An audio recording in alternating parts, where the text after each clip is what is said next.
There's the blue go live button. I'm hitting it. See, didn't that And I'll cause you tell you. stress, Kate? No, it caused me It stress did. that you were upset with me. You It like could because we're so late. see it on Kate's face that it was causing her stress. It Are we is live? Friday, July 8th, and we're live. It is Friday, July 8th. I just fucked up.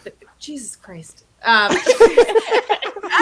And that sums up Friday, July 8th. It is Friday, July 8th, 5:08 p.m., and we are live with Boris Johnson. We're not allowed to have fun anymore, but Boris Johnson, understanding that he too is not allowed to have fun anymore, has decided to join us for Cheese Night. Those of you who have been with the show will remember that we have a long relationship with Boris Johnson on this show. Back from the beginning, when he was in the hospital, we were very concerned about his health. We gave you health updates on Bojo every day. We gave you health updates on Kim Jong-un. Those were less fun because we had less information. But Boris Johnson is out as Prime Minister of the United Kingdom. He is doing better, this is an off-color joke, I'm sorry, than Shinzo Abe. He is allowed to remain alive, but he is not allowed to have fun anymore. And so he has decided to join us in his capacity as interim Prime Minister. He's decided to join us on the show. Genevieve, you get the first question. Boris, I understand that you're objecting to Ben's referral to you as interim prime minister, but I have heard rumors that you want to run for American president. What do you think about that? No. Well, no, you Boris, can't, though. You gave up your citizenship. We know you were born in New York, but you gave it up when you became... Is everyone okay? What's going on here? Okay.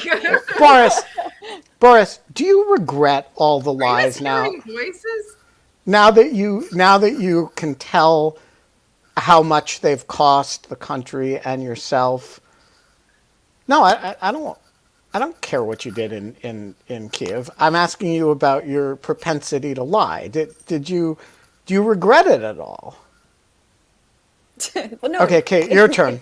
It's not a what about situation, Boris. Are you guys, has everyone lost their minds? Like, I have, I mean, I'm just, like... Should we go to audience questions for oh, my God. For Boris? I unearthed something that I kind of want to share if, like,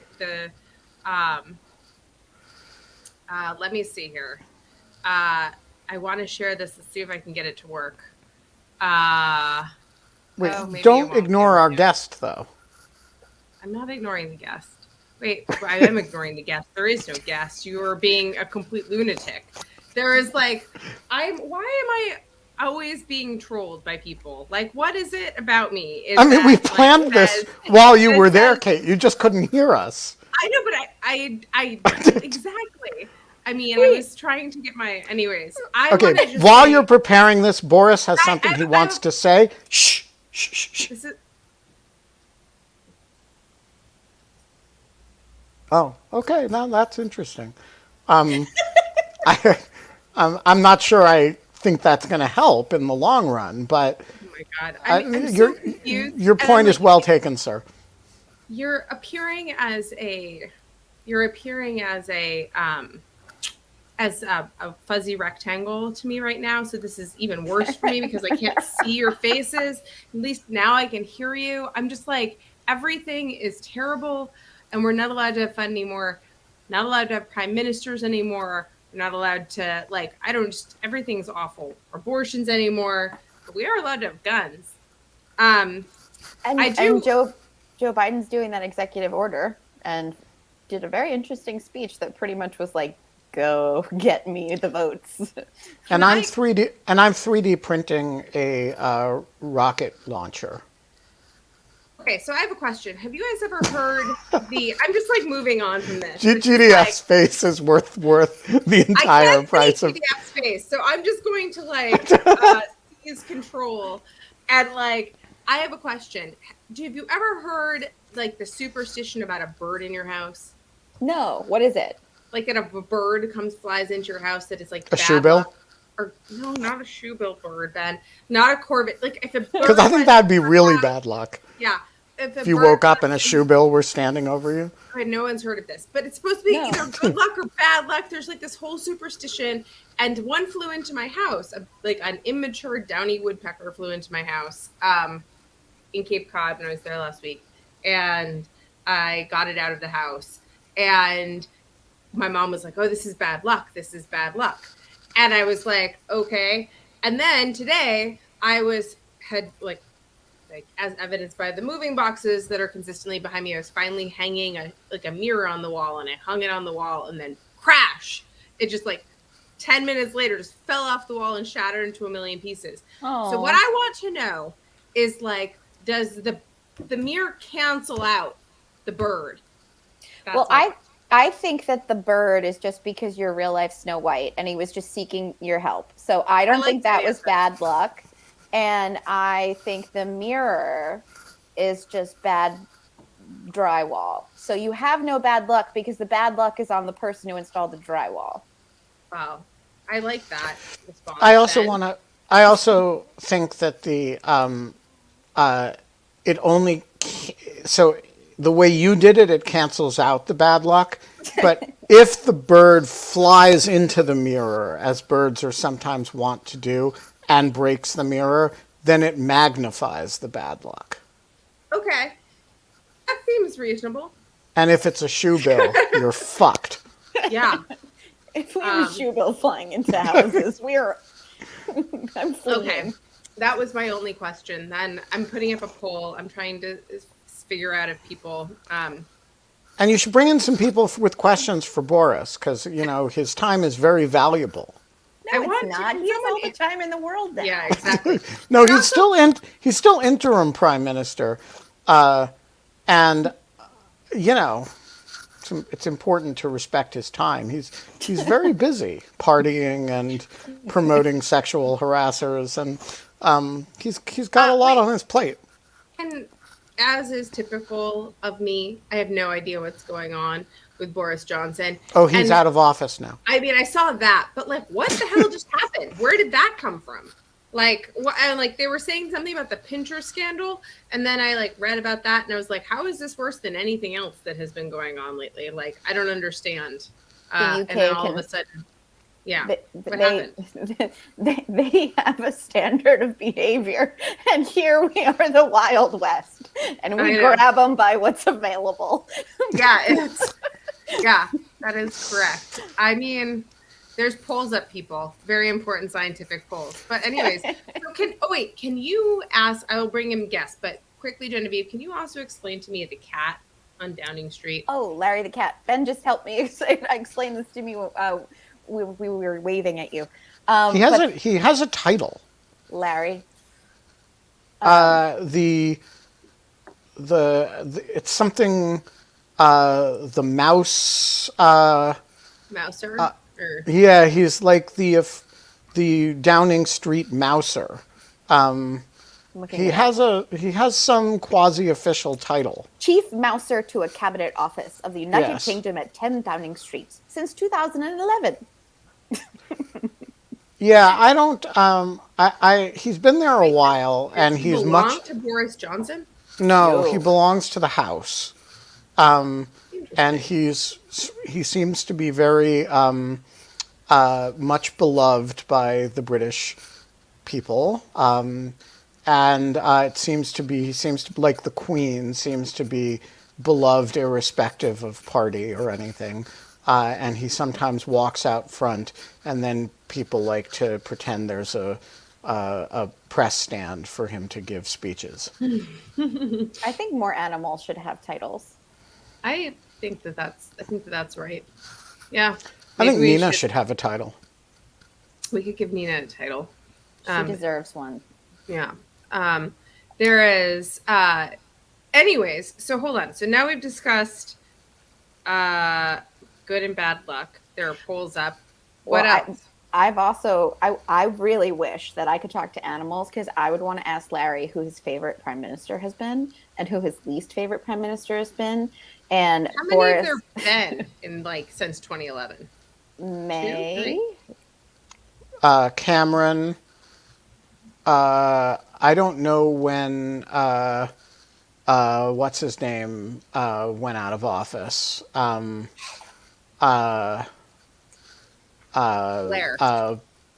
Well, Blair was already gone, but Blair's successor, who Cameron, then... May, and Bojo, says John Bordeaux. Okay. Teresa May. Yeah. Yeah, Hi, David. It's nice Hello, to see David you. Babs. Good Did you evening. see Happy that I Cheese found Night. this picture that on the internet of Boris Johnson with cheese? That is a wonderful picture of him with cheese. It's almost as if somebody made it, but I'm sure. Do you have a question for Boris? I do. I can't hear Boris. Do you hear Boris, Ben? Loud and clear. This is a worse bit than Timmy, I gotta say. Do you hear other voices, Ben?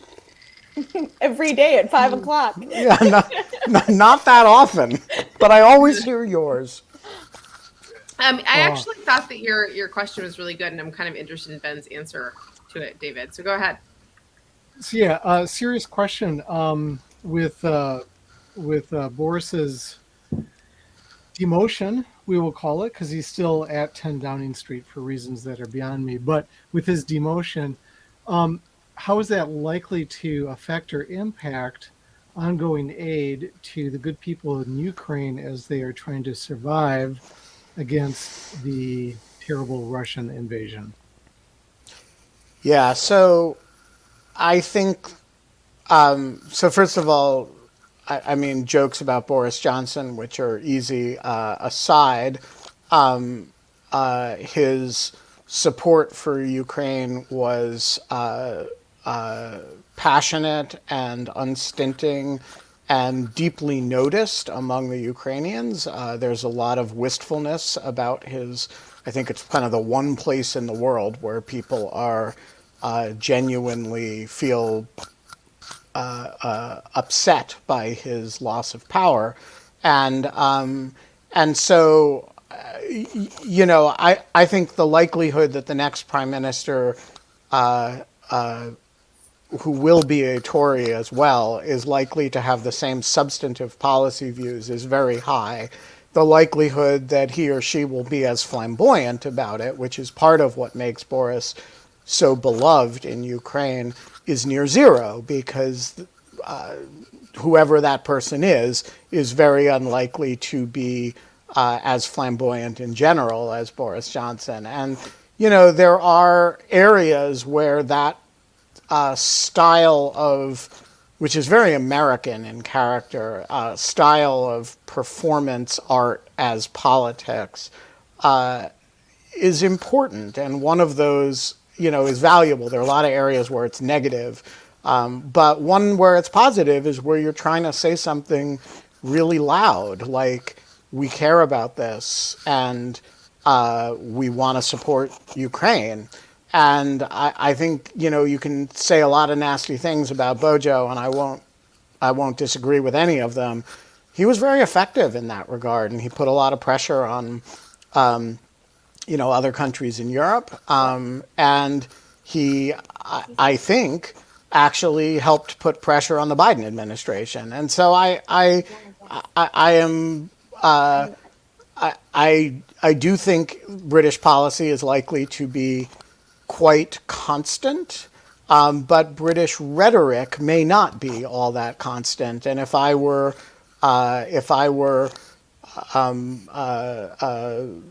Zelensky, that would upset me, and I would miss having a champion as loud and obnoxious and flamboyantly assaholic as Boris Johnson. So, the question is exactly the right one, and I think it's a good question to keep in mind, and a good thing to look at whoever the next prime minister is, what their record on this looks like. We talk for a second about all of the things that have pushed, at least in the U.S., the war in Ukraine off of the front page and kind of like made it so that it's like not getting. I mean, obviously, our Supreme Court. There have been the mass shootings. COVID, the new variant seems to have spiked. Now there's like a completely insane, for many reasons, assassination of a former prime minister in Japan. Like Bojo's out, and there's the Supreme Court. I know. I said that was my first one. Oh, sorry, I missed that. Yeah.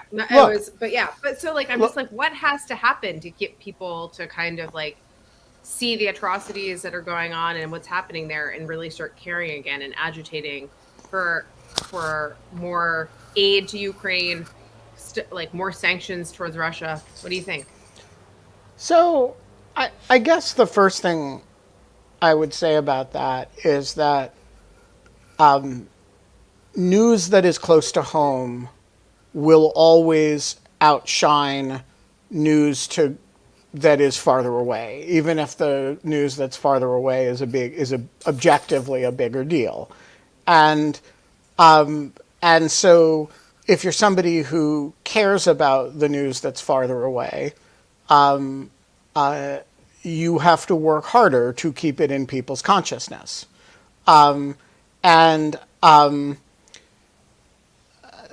Look, I cannot in good conscience tell anybody who is really upset about large numbers of mass shootings in the United States or the end of abortion rights in the United States, oh, put that aside and focus on Ukraine.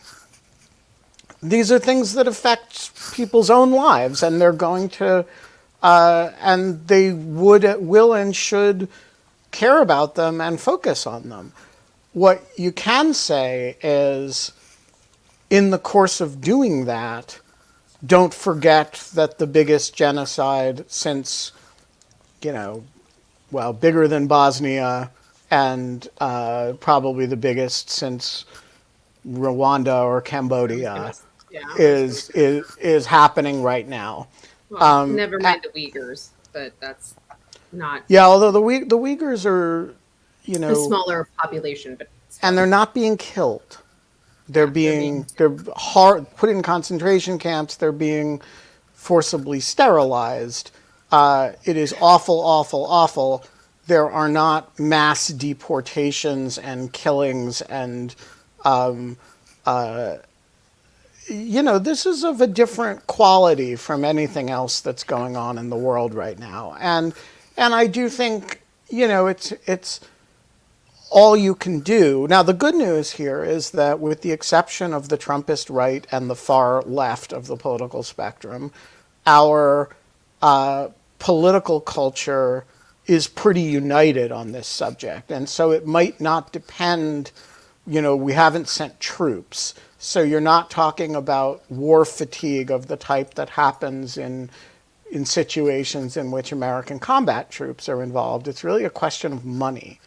And since nobody cares about deficits anymore, the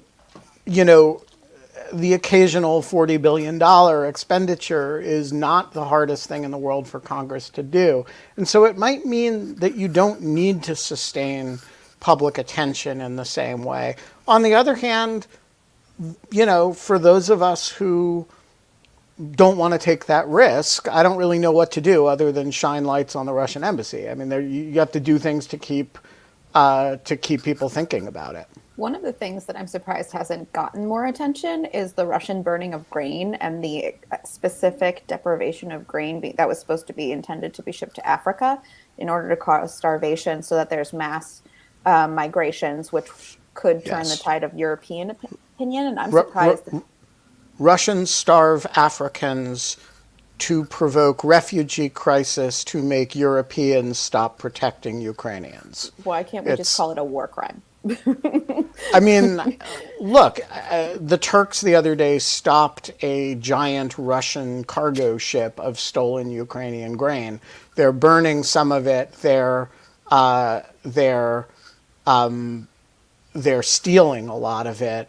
And a huge amount of it, they're just impeding Ukrainian export of. So there's a very large amount of it that's just sitting there that the Europeans actually, in a little noticed, very effective set of operations, are working very hard to create channels to get out. Good. And the Europeans have been quite effective in removing a lot of that from Ukraine.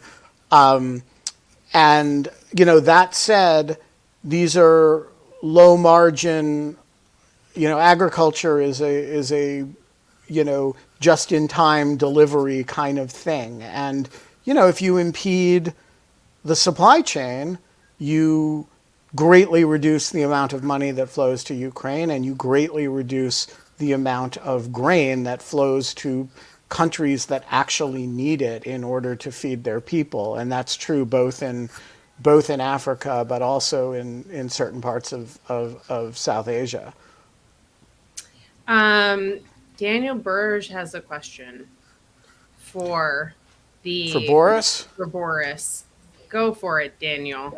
I don't want to waste Boris's time, but I'm wondering what his opinion on dog shirts are. Boris says he's highly pro dog shirt. His only problem with dog shirts, of course, is that his, they fit rather tightly over his ample chest and belly and accentuate his portly figure. Mm. But the dog, it's nice, is not a problem for him. It's really the shirt part.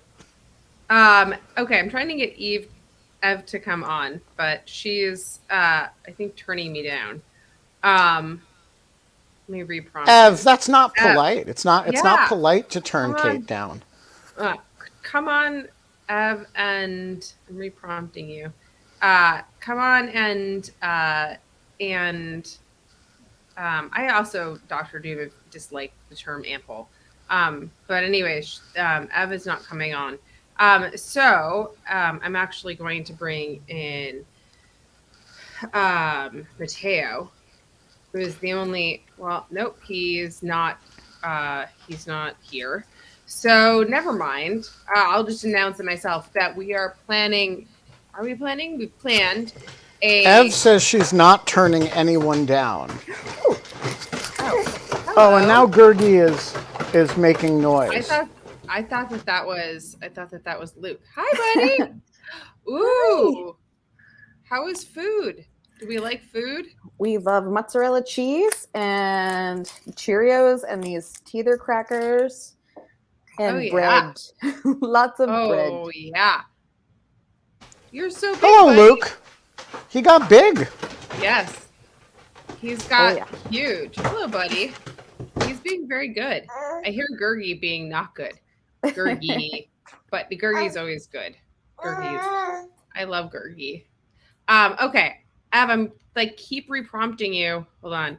I'm going to cancel and now Everything's not working for Kate today. I think all of the Crowdcast gods have decided it's pick on Kate day. It really is true. And Ev, it says that you're not here. So that's why you're not getting raptured in. Very strange. And that's what it says for Mateo too, which is just bizarre. This is a good question. I like Eric Berg's question. And so I will bring him on. And Itamar has a good question. And good to. Hi, Eric Berg. How are you doing? Hey, at least I can show up. Yeah. Yeah, you and Bojo. What are you, fisting toothing crackers? Yes. That wasn't for you, Eric. It was for Luke. I figured it was in memory of Boris. Yeah. So what's your question? Well, there's two up there, but I'll do the high voted one. Has Boris considered reanimating the corpse of Margaret Thatcher as the new prime minister? She could be the re-ironed lady. Oh. I like it. I like it. I like it. It would make cute. So here's an interesting question. If we reanimated the corpse of Margaret Thatcher, would she be a principled anti-Trump conservative, or would she be the kind of Reaganite conservative who betrays all the conservative principles to become a Trumpist? I would think that she would be far enough away from it and not want to make herself subservient to some bozo of a man that, regardless of her political views, I just don't see her kowtowing to a person like Trump. Interesting. Yeah, I agree with that. So Daniel says she'd be Trumpified. Colleen Casey says Trumpist. Devin Nunes's lawyer says I think she'd abhor Trump, and Matt C says she would be anti-Trump. So there you go. Sharp difference of opinion on whether she would be Elise Stefanik or Liz Cheney. But there's no doubt that Ev will be Ev. Hello, Ev. Hi. How are you doing? Love your Lion headband. shirt? What? Where's your Where's my lion lion shirt? It's too warm. Too warm Oh. for a lion shirt. I don't Too have hot for lions. it's What, it's like Eric, above don't go anywhere. freezing? I want you to ask your other question. But Ev, what were you going to tell everyone about? Well, I bought a flight to go to New York City, and I was wondering if other people would like to come for a cheese night in New York City. Yeah. Cheese So night in New York Matteo City. is coming Cheese too. night. So it's going to be on what date? July 18th. On Monday, 18th, I think. Yeah. July So there's 18th. one problem with in-person cheese night on Monday the 18th, which I just have to resolve with two of our people in the Greek chorus before I can commit to it, which is I promised Richard Wattenbarger and the Reverend Hillary Livingston that we were going to do cheese night in Wilmington, brotherly Delaware, love. Oh, I or thought- Philadelphia. Yeah. And so the question is, do they mind cheese night in New York City again before we do cheese night in south on the Amtrak corridor? I don't. Are we waiting for them to answer in the chat? I guess. Oh, you're You're muted, Ben. muted now. Oh. I was waiting for them to answer, but Well, we'll pose it and we'll see what they have to say.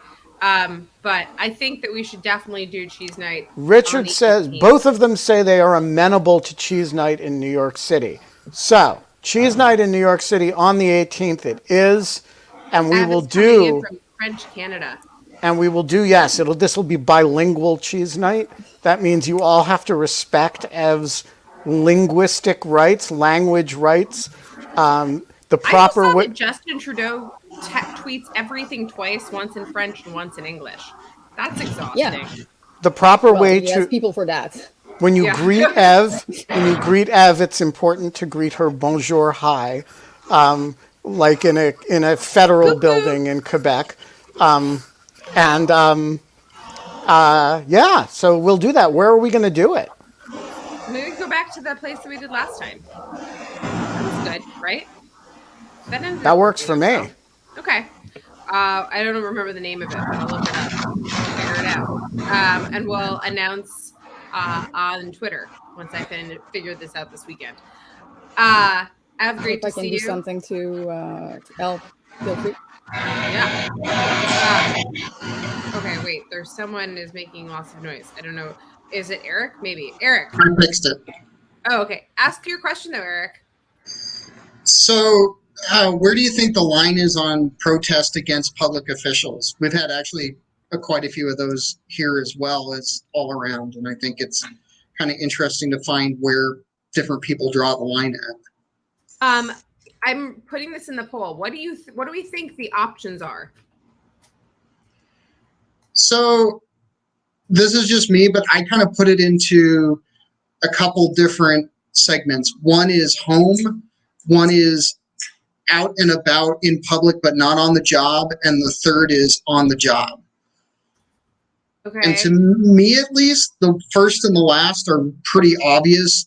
the answers to it. The one in the middle, I think, is a little tricky. Like it's like basically like job, then it's like in a public place, and then it's like in their home. Those are like we assume that the rest would flow from like that the most outrageous being going to their home or something. I would argue that, yeah. Okay.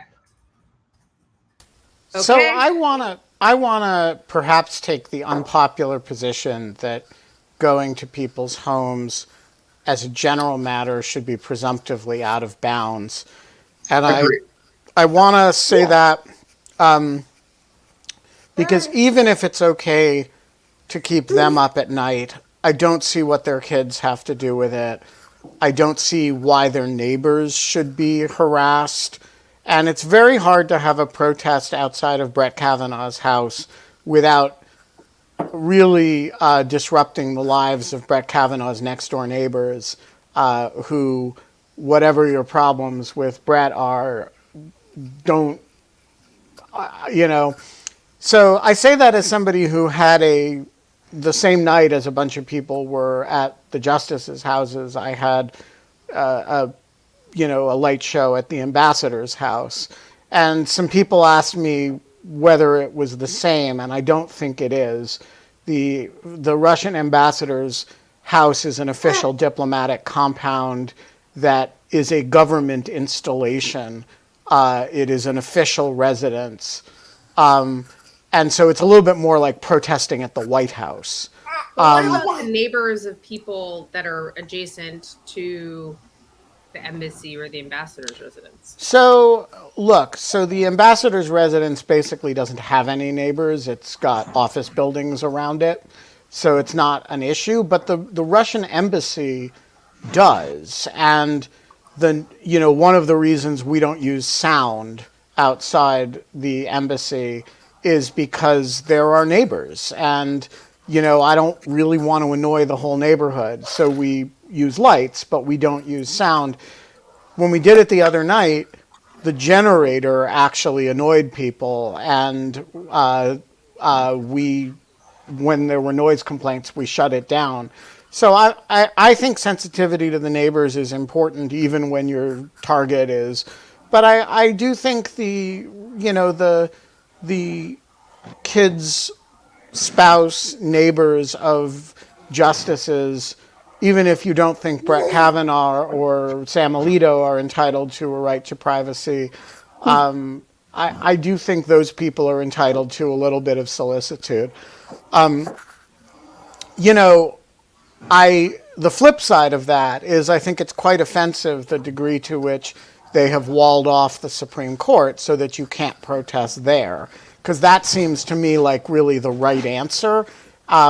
You can't get within 2 blocks of the Supreme Court anymore. And so I think the court is to some degree inviting it by the degree to which they're making it hard to protest nearby. There's another pull up specifically about the Morton's incident, just to put that kind of more. Have you seen also there have been I don't know if they're real, but there was a few things on Twitter of somebody putting taking Clarence Thomas's or somebody's credit card information and posting it on TikTok. Yeah, server. Yeah, server at a restaurant and things like that. I mean, that actually seems like a crime. So, I mean, it is a crime. But does it? I mean, I think that I don't know. Do you think that if it hadn't been seated in the right to privacy that they'd be having these similar issues? Or is it because they're saying there's no right to privacy that people are reacting in I would say a very emotional way and therefore are maybe having more bad behavior than not? I mean, just the Morton's incident. I think that if you're going to make decisions that affect people, you should expect people to come up to you and talk to you about them. I don't know if a protest outside of a business is necessarily the best venue. I kind of see, I don't know how I feel about it, because I feel like in some instances that makes perfect sense. You have access to them, especially if the Supreme Court you don't have access to. So I have multiple feelings. And I also am just going to say real quick, Ben, before you respond, because I have to push back also on your idea that what's bad about it is you bother the neighbors. listen, like any type of protest or any type of pushback or any type of negative reaction against like a public official is going to have an impact on their kids, an impact on their family, an impact on their lives. That's like, it's going to have an impact on their close community members, on people that live near them. I don't think that I understand that it's like, it's not particularly fair, right? But this is also just civilization and community and like, and like, you know, and so I don't think that like, you know, so like, you know, John Bordeaux brings up in the chat that like all the diners and Morton's were inconvenienced by all of this. Like, sure. But like, there is kind of this moment in which these like group of like 9 people who are appointed for life have now just completely have made a lot of other people's lives incredibly uncomfortable, put them in life-threatening positions, done all kinds of things, kind of unilaterally and without any type of like recourse. And so it's like, why not make them uncomfortable?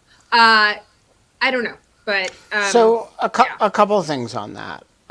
One is, I don't mind making the justices uncomfortable. I think that's what protests are for. Far be it from me to say that protests shouldn't make people uncomfortable. I do think when you have a campaign of protests outside of somebody's house, the person who lives next door to them, effectively you have a campaign of protests outside that person's house. And I do think, you know, if you imagine a whole lot of pro-life protesters outside of the house of Sotomayor and her neighbors, I wouldn't be okay with that. I really wouldn't. And I agree that the goal, you know, it is perfectly legitimate to voice your disagreement, anger, but I would treat the home as particularly a home in a residential community, as a kind of sacrosanct place. That said, I don't have a problem with the Morton's protest at all. Just as I didn't have a problem with what happened to, what's her name, the unspeakable Sarah Huckabee Sanders at the Red Hen. I mean, it seems to me social opprobrium, and the Morton's is a business, you know, I don't think protesting at a business, and I noticed somebody said in the chat it caused inconvenience to the other patrons. Protests cause inconvenience. That doesn't bother me. I do think the home is separate. And that's just the prudential line I would draw. I'm not saying it's a legal line. I'm not saying it should be a line in policy, but I would never protest at somebody's house who was not the ambassador of Russia.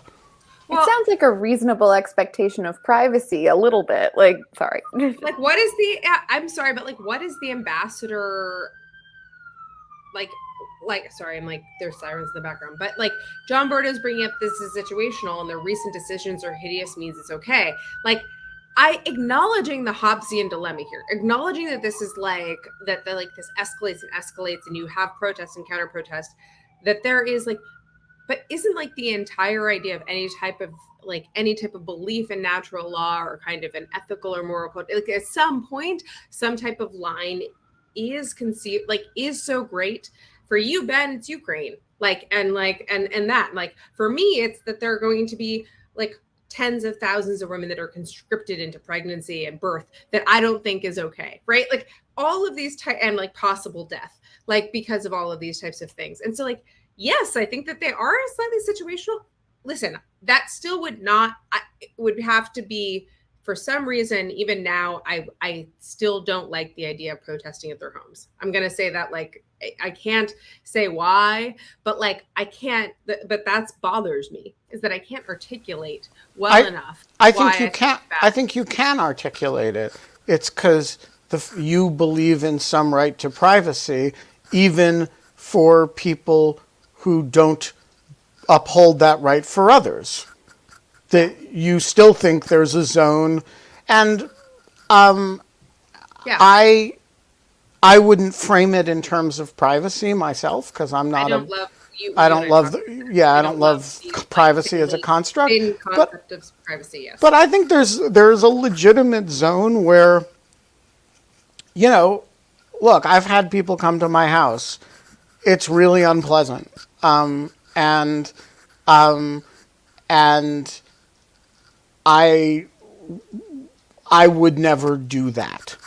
I'm not saying that somebody who votes, I'm not saying that I have a principled objection to it. I'm just saying it's a line I wouldn't cross. Yeah, I have to get to Inamar's question, but I'm just going to say that it's unclear for me. It kind of goes into a certain the idea of the laws of war is this crazy concept to me that never has made sense. And while acknowledging that it's was some type of rigor that did kind of okay, well, now we're at war, so it's okay to kill each other, and now we're not, so now we all go and nurse our wounds and eat dinner. And I just think that there is. Have you ever seen the movie The Grand Illusion? No, that's not the Tom McQueen movie, is it? No. Escape. It's a Renoir movie made right before the beginning of World War II. The first scene of it, the German officer, this is set during World War I, is informed that they've shot down a squadron of French planes, and they're bringing in a bunch of POWs. And he says, "Are there any officers?" And he's informed that there are some, and he says, "Have them in for dinner."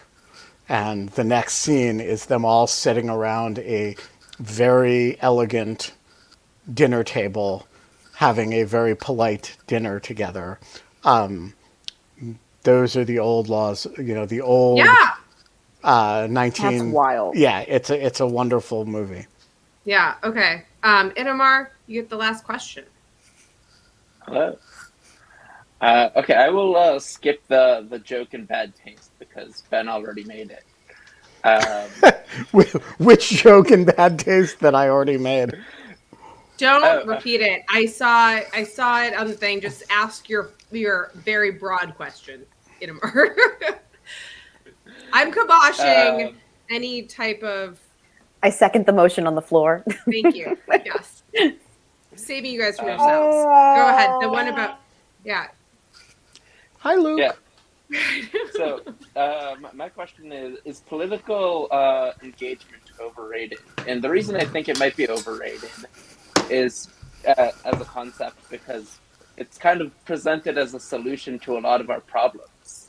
But on the other hand, a lot of the problems that we have now, we complain about social media causing people to do crazy things and all kinds of stuff like that. And if social media does anything, I think it does drive political engagement, and we've been more engaged than before.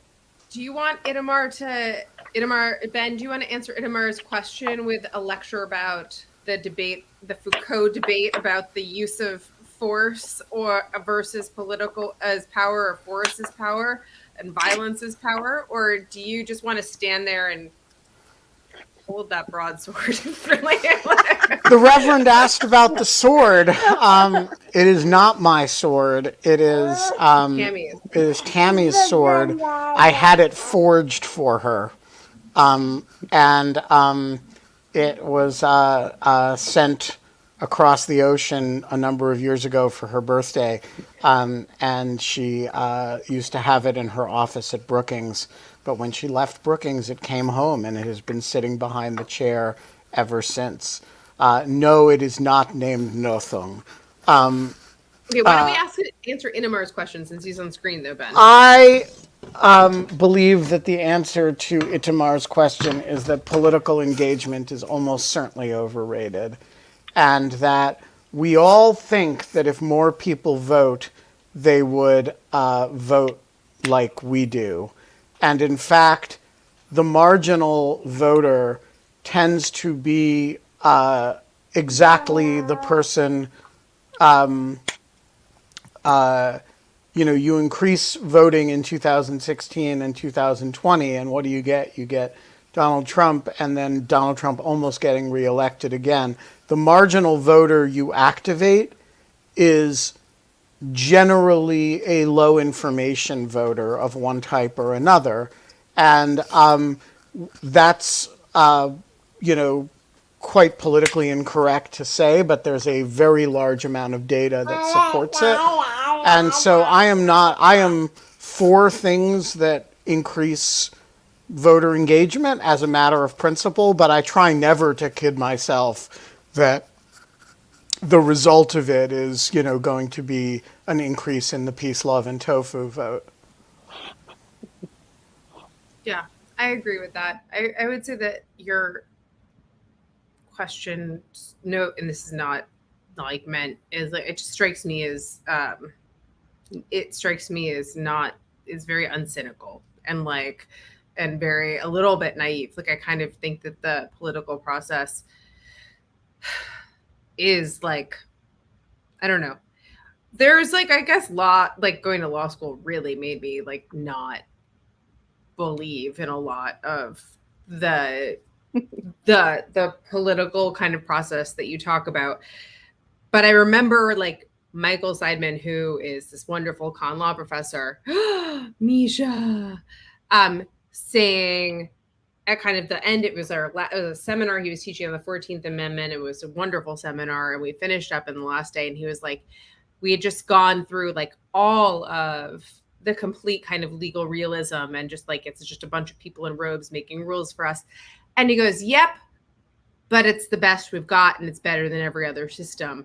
And I think that has to be enough, and that should be enough to stave you out, to keep you away from nihilism, and to keep you to keep engaging and keep you to keep voting. But I understand that it's far from the ideal and kind of, I think, a little bit naive notion of political involvement that when you say it, when I was younger, that I used to believe would be effective and lead to a just or fair result. I just think it leads to a just or fair result slightly more on balance than other systems. And so that's does that answer your question a little bit?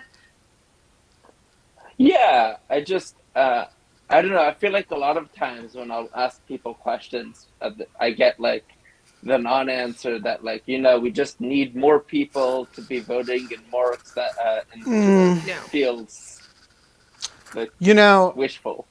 Yeah, so a couple of additional thoughts on this. One is, when you increase voter turnout, one really important question is who is increasing voter turnout. Yeah. And it's not something that happens in the abstract, right? Voter turnout increases. So this fall, the ruling expectation was that Republican voter turnout would be elevated because they hate Joe Biden, and Democratic voter turnout would be depressed because, people aren't satisfied. He hasn't gotten as much done as people want, et cetera, et cetera. Now we have an environment in which probably both sides' voter turnout are going to be elevated, one because of the Supreme Court and one because of Biden. So you have to ask, to answer the question of whether increased voter turnout it's not a good thing or a bad thing for anybody's values until you answer there's no normative unless you're in principle. So the nation of Australia and El Salvador, I believe, has mandatory voting. And that reflects a judgment that voting is like jury service. It's simply an obligation of citizenship. If you want to abstain, you can spoil your ballot, but you can't not engage the process, right? So that reflects a particular value judgment about what the role of voting is in a democratic society. The United States has a different model, which is no strong norm that you vote and no requirement. Israel, to use another example you're familiar with, has a still different model, which is a very strong norm of participation, but no requirement. And so you get, I don't know, 80% turnout or something. But we don't have that norm. And so in this country, not voting is an expression of either complete disaffection or, for a lot of people, reasonable contentment. I choose to be involved in other things in my life. I don't have a strong desire to activate people who don't want to vote to the extent that they don't agree with me. I have a very strong desire to activate the center, center-right, center-left, and left voters who basically agree with me about democratic values. And so for me, voter turnout is a kind of an instrumental value. I believe in it if it's going to help the things I believe in prevail and preserve democracy. And I don't really feel strongly about helping to activate a whole lot of voters who are going to rip democracy apart. And I don't feel very apologetic about it. We don't, if somebody wants to pass an Australian law or create an Israel-like culture where it's just unthinkable for most people that they won't vote, fine. That's not the culture we live in. The culture we live in is where we activate the voters that we want to turn out. Yeah. Any last words, Luke? What do you Genevieve? think? Luke gave the closing argument the other day. Yes. He's looking for a Cheerios sponsorship. So Cheerios, if you would like to sponsor in lieu of fun, we have been consuming copious amounts of Cheerios this entire episode, bringing you very sated co-hosts. So Cheerios, come on down. Speaking of, Yorick, I just saw for the first time in a long time. Ben. Whoa. And he is still searching for his Kirkland sponsorship, so we should have him on. Oh, we gotta have him back to talk about Kirkland. He has a new neck tattoo. It's the name of his poor dog. Yorick. I know. knew him, Horatio, a fellow of infinite wit, of most excellent fancy. He hath borne me on his back, I know not how oft, and now how abhorred in my imagination he is. My gorge rises at him. Here hung those lips I have kissed I know not how many times. I wish I could quote things the way you quote things, Ben. That's as much as I remember, I'm afraid. That's pretty good. I have to say that's excellent. John has a bunch of Macbeth memorized, and it's fun. It's like a fun party trick, like what Ben just did.